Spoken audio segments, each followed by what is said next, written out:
Hello, and a warm welcome to our weekly show, Love Athletics.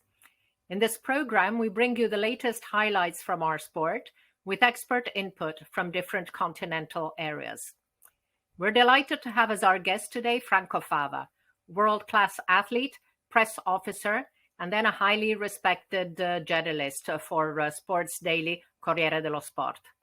Ciao Franco, lovely to see you and thank you for joining us today.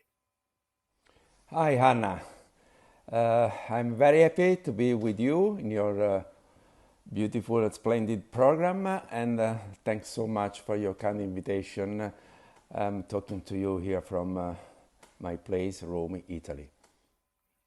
Let's first take a look at what's been happening over the last 2 weeks.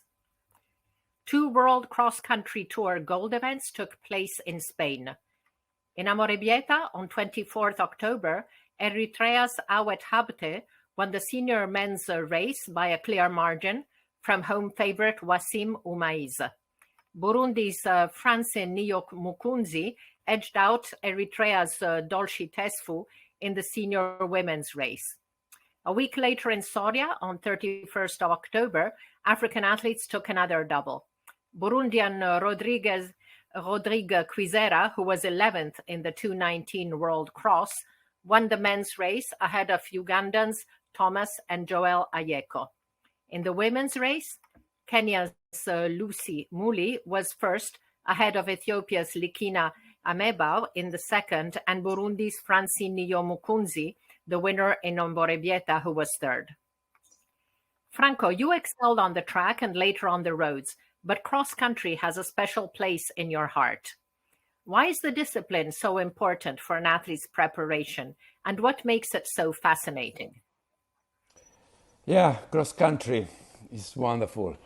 I've been in love with cross country since the beginning, when I raced my first competition in my school, and just these days my memories goes back to San Sebastian in La Sarthe. They had again this great cross-country race. I was there just 40 years ago, 1971, when I won the junior race, and David Bedford won the senior race. And Spain has been great in cross-country for many decades. And we are at the beginning, just at the beginning of the season for cross-country. And cross-country is for all distance runners.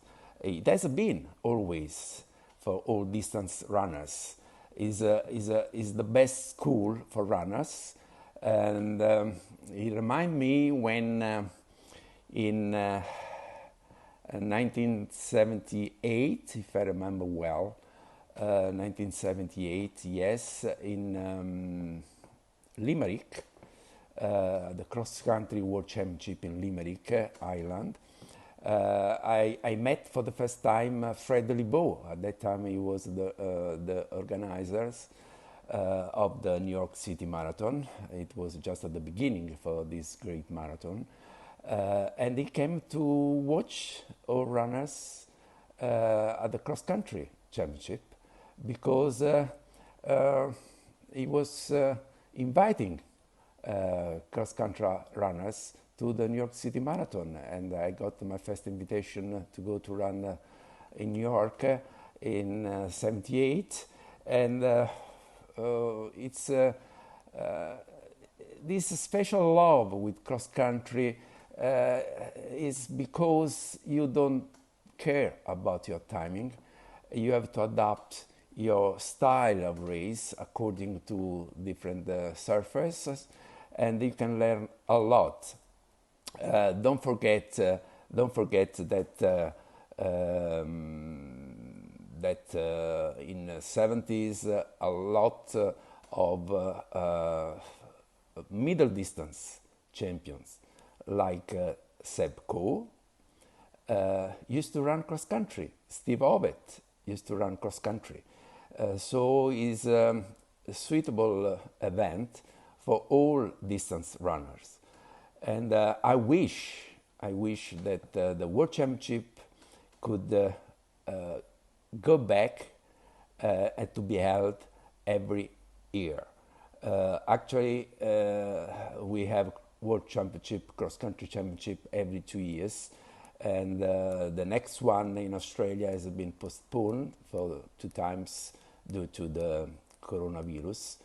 But in the future, I wish that this event could be run every year, and I wish that we can resume also the short distance and improving also the relay race.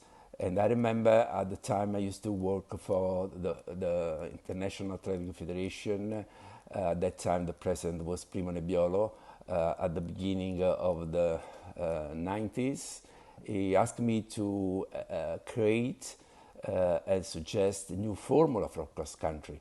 And this innovation with the relay cross country, short distance, and other mixed events in cross country was an old project, and I wish it could come back very soon, because no one can be a good runner and no one can begin as a runner without having run in cross country.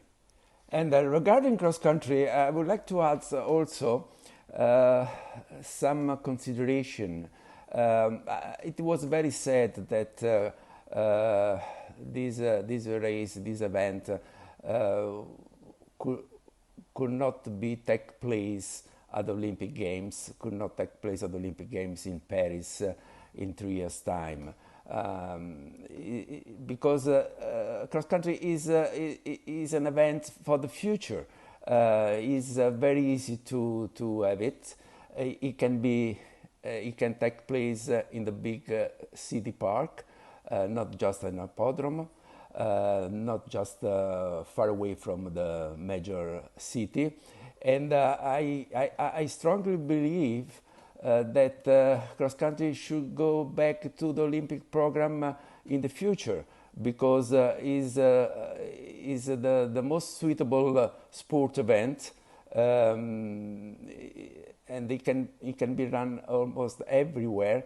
The facilities is very easy to find out. It does not need a lot and too many implications. So why not to welcome cross country back again in the Olympic program? That is my wish, and I believe is the wish for almost every runners. Let's get back to recent events. Pan American Athletics Under 20 Championships, scheduled for 22nd to 24th of October in Concepcion, Chile, were finally postponed.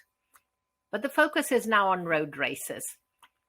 No world marathon majors were held over the last 2 weeks, but a host of top-level marathons took place on the 24th of October, including Rotterdam. Olympic bronze medalist Bashir Abdi of Belgium smashed the European record, clocking 2:03:36 for the first marathon win in his career. Kenya's reigning champion Marius Kipserem was second in 2:04:04, with Ethiopia's Dawit Volde third in 2:04:26. And the top 8 finishers all broke the 2 hours 10 barrier. Kenya's Stella Barsosio dominated the women's race in 2:22:08, ahead of Ukraine's Natalia Lehonkova, 2:30:28, and compatriot Bornes Kitur in 2:30:41. Now, the Valencia Half Marathon also took place on 24th October, and athletics fans were looking forward to another great race in the City of Records.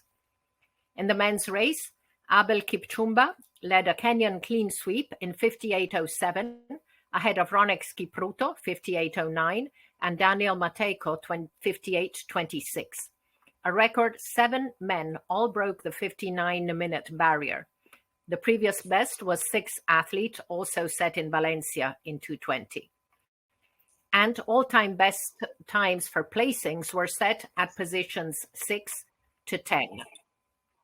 But the most spectacular race came in the women's event, which saw Ethiopia's Letsenbet Gidey make a stunning debut at the distance, destroying the world record with 62:52 to become the first woman to break not only the 64-minute barrier, but also the 63-minute barrier.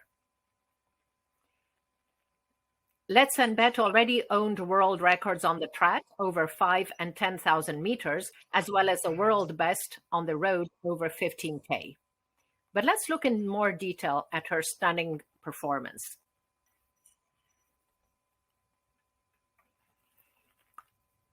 So the split, the 10K split for Let's Bet in Valencia between 5 and 15K was an amazing 29 minutes, 29 seconds. Now, we must remember that Kalkidan Gezahing had set the women's 10K road race world record recently in 29:38. So that's quite amazing. And more stunning stats from Let's Bet's performance. So she improved the previous world record by over 70 seconds. She is 59 seconds faster than any other woman on the event. Even faster than a fantastic performer like her compatriot Miroz Ifter, who had set the men's half marathon world best in 1977. The performance is worth 1,325 points in the scoring tables, which is faster than very celebrated world records in other distances. It's a better performance than Floydot marks on the 100 and 200 meters, better than the amazing 47:10 by Marita Koch over 400, better than Kratochvilova's world record over 800. It's better than the marathon best by Bridget Koskay. So overall, a totally amazing performance by Let's Bet Gidey. So Franco, what do you think of Let's Bet's performance? Has she finally found her event?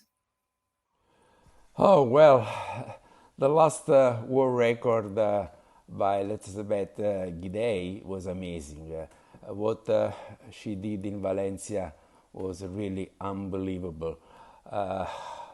And now she holds 3 world records in a very queen distance, 5,000, 10,000, and now half marathon. And what to say? She improved the former world record more than 1 minute. The value of this world record is surpassing the best record we do have in athletics right now. And the fact that she finally found her way in this distance, and I will not be surprised if one day we can see her in the marathon. Don't forget that she's still very young. She has a very big potential to explore, and following this record, I have to say that I'm losing the number of world record that we have seen in these last couple of years. Without mention that another barrier has broken following the other barriers we have seen in Tokyo, like the 46 second by Warhol in the 400 meter hurdles, and it's probably a new era in the long distance on track and on road. Many believes that this is because we have introduced a new high-tech running shoes, referring to the track. The Mondo track in Tokyo was a very fast track, the last generation track, but I also believe that there is another element to take into consideration. because I remember when in the middle of 70s, I was trying to break a couple of world record, especially in 10,000 meter, when the world record holder was David Bedford with 27:30 and something. And I did try to break this record, but I was not faster than 27:42, but I was so close also on the steeplechase when the Jeepco held the world record at that time with 8:14 second, and I did the run in 1974, 8:18:85, so quite close. And I remember that my coach was telling me almost every day, well, if you really want to break a world record, do it now, because very soon you cannot achieve anymore, because these limits will be broken by much. So you will not be able to attempt any record anymore, and it's happened with the era opened by Henry Rono, if you remember Henry Rono. He broke so many track records, then Ethiopians, Bekele, Gebre Selassie, and we had a lot of improvement. And now, again, we are seeing the same opportunity to look apparently how easy is to improve some record. And this is because not only thanks to the technology, to the new training methods, to the alimentation, but is also is a mind aspect to take into consideration, because once someone is opening a new way, many others will follow very soon. So I'm very, very fascinating to follow, even if it's hard to me to take into account the last records, because they are improving so quickly and so fast that sometimes you get lost. But that is really fascinating, because this improvement will help everybody from every continent. But let's leave recent events for a while and ask Franco about some of his favorite moments. So, Franco, what are your three favorite moments in the sport, either as an athlete, journalist, or fan? Well, my best moment, I have to say that the very first moment as an athlete was at the Olympic Games in Munich, 1972. I was not 20 years old yet, and I was picked up as a national member of the team to run a steeplechase in Munich. And I was able to achieve the standard time only 1 month before Munich, in steeplechase, of course. I had the privilege to run the heats of the semi-final in the Munich Stadium with Kip Keino, the legend Kip Keino. It was at that time my legend, and still is my legend. And I missed the final, unfortunately, just for one position, but I was able to run very close to my Italian record, which was something like 8:30, 32, 33. So I was very happy to be part of these unforgettable Olympic Games. As a journalist again, Kip Keino is coming back again. Because as a journalist for Corriere dello Sport, I had the opportunity to visit in Eldoret his family, Kip Keino family house. I spent a couple of days with him and his wife, and with some 80 children living there in this beautiful house, which included school, a track, and I cooked for all these kids one night, and we spent so many hours in the evening to talk about his legend career. Remembering when we met first time on the track some years before, in 1971, we ran together 1500 meter in Jerusalem, and at that time I was really very young.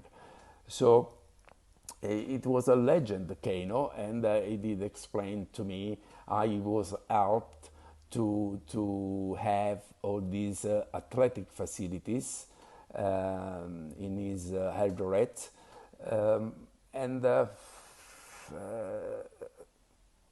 he has done so much for athletics in Kenya, and not just in Kenya, because he's an idol for everybody. He's a referring point for many, and he opened so many way for all African athletics. As organized, I would say not as a fun, but as organized, I am proud to be one of the organizer of the first Rome Marathon, the first mass race in Rome for marathon, and which goes back to 1982. The winner were Laura Fogli, which achieved at least 5 or 6 top 3 positions in New York. And the main race was won by Emil Putemans from Belgium. And it was a success, this marathon in Rome, with more than 20,000 runners. But we did have some problem with the city itself, with the citizen itself, because all the city was closed to the traffic, and we had a lot of polemics, and we realized that Rome and Italy at that time were not ready to stage a mass race as every city is doing nowadays. So I'm proud to be part of this organization at the very beginning, and every time I come to follow and to watch, like New York a few days ago, I still feel proud to be part of this process of evolution in road racing, especially in the marathon. So Kip Keino's story is really amazing. He set up the children's home because when he was a young police officer, he was on patrol and he saw 2 young children on the side of the road who were putting clumps of earth in their mouth because they were obviously hungry.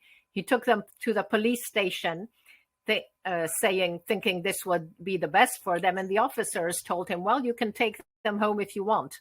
So that's how he started the children's home. And then after that, he and his wife adopted hundreds of children and helped them make their way in life. In 2007, as part of the Day in the Life series, we visited Kip Keino's children's home, as well as the school he was enlarging.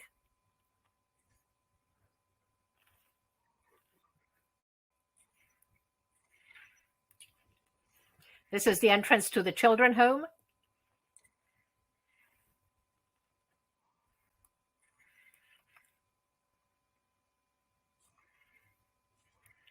And here we see him in school. The work Kip Keino has been doing for many years to benefit his community is absolutely amazing.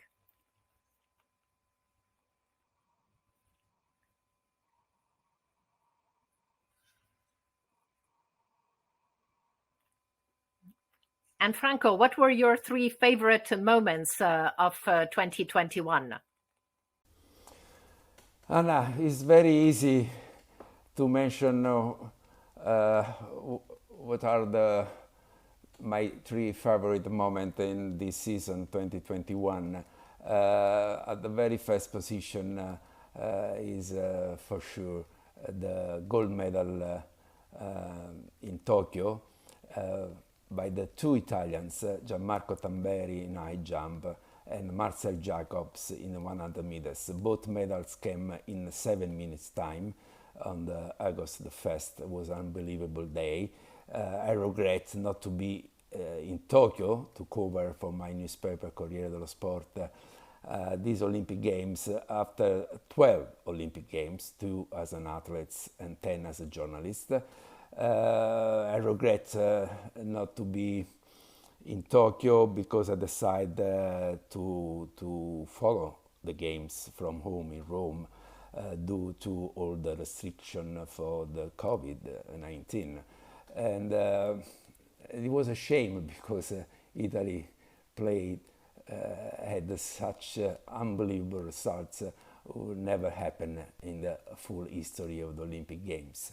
Uh, Gianmarco Tamberi, with all his problems since 2016, when a few days before Rio in Monaco, he jumped to 39 and then he did try 241, but he got a terrible injury, so he missed the Olympic Games in Rio and probably an Olympic medal. So to see him to share a gold medal with Bashim at 237 in Tokyo was really amazing for us.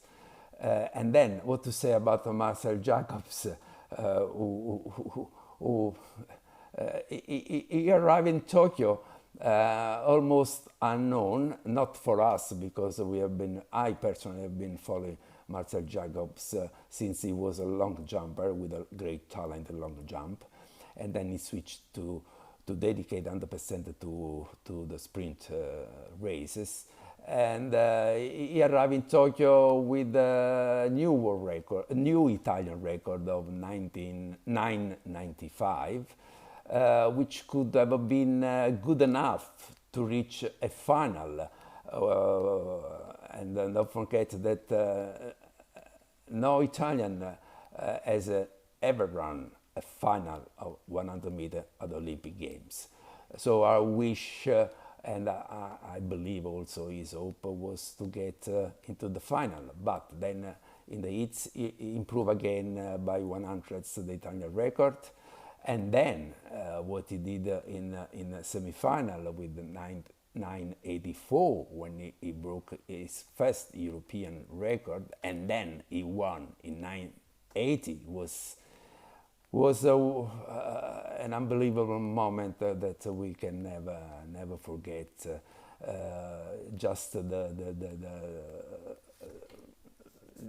just something unbelievable. Another moment I remember was the 400 meter hurdles from Karsten Warholm, because everybody knew that he was going to win this Olympic title quite easily, but who could believe that he could have break again its world record and break the 46 second. And it was not only him, but if you considering that to get into the podium, Ray Benjamin and Dos Santos from Brazil had to run below 47, and McMaster with the 47.08, he was out of the podium. So it was one of the, technically speaking, also emotional, one of the best events in Tokyo. Sifan Hassan, everybody were betting for her to win 3 gold medals. She won only 2 in 5,000 and 10,000, plus a bronze medal in 1,500, which was so great that someone probably was not happy for the 3rd gold medal, but what more than this she should have done? And she was just one of the top athletes in Tokyo. Again, high jump, this time women high jump, with Maria Lasiskene, like Tamberi, Lasiskene, who won in Tokyo jumping 2:04, had to miss as a favorite the Olympic Games in Rio because her National Athletic Federation was banned by IWF, and she also missed a medal already, but she was able to catch a gold 5 years later. Let's take a look now at upcoming events. So on Sunday, 7th of November, the final World Marathon Major takes place in New York City. Only one male entrant has a sub 2 hours 06 PB, and that's Kenenisa Bekele, who competes only 6 weeks after her 3rd place in Berlin. But this race is still very exciting. Top men's entries include Olympic marathon silver medalist Abdi Nageye of the Netherlands, Eritrea's 2:15 world champion Girmay Gebreselassie, and Italy's Ayob Faniel. Kenya's Kibiwot Kandie, half marathon world record holder and first man to break 48 minutes, makes his debut over the marathon. Top women include Olympic marathon gold medalist Peres Jepchirchir of Kenya, who is also double half marathon gold medalist and has won every marathon and half marathon she entered since October 2019. If she wins, she will be only the 2nd athlete after US Frank Shorter in 1972 to win the Olympic Games and follow it up with a victory in an autumn marathon. 2 other female athletes boast PBs under 2 hours 20. Ethiopia's Ruti Aga, winner of the 2019 Tokyo Marathon and twice on the podium in Berlin, and Namibia's Helalia Johannes, the 2019 World Championships bronze medalist. Also on the start line are US Olympic bronze medalist Molly Seidel and Ethiopia's Ababel Yeshane, who had set a world half marathon record in February 2020. Now, another athlete to watch in the 50th edition of the New York City Marathon is Larry Trachtenberg. The 67-year-old was one of only 55 runners to finish the first edition of the race in 1970, but has not run a marathon in 43 years. Another runner from the 1970, John Eisenberg, has on the other hand run 143 marathons, including several in his 60s. But he suffered a freak accident in 2017 when hit by a wave that caused him to fall and break 2 cervical vertebrae, leaving him quadriplegic. No longer able to run himself, the 70-year-old Eisenberg has been giving coaching advice to his friend Trachtenberg, with whom he had frequently discussed running the 50th anniversary race. Another great story from the New York City Marathon. Unfortunately, there's another top athlete we will never see compete again, not because he decided to retire, but because he was the victim of a shooting incident. Ecuador's 200-meter specialist Alex Quiñones had won Pan Am gold and World Championships bronze in 2019. He was shot dead on 22 October as he was outside a shopping center with a friend in his native Guayaquil, just days after a nationwide state of emergency was declared to contain a recent crime surge.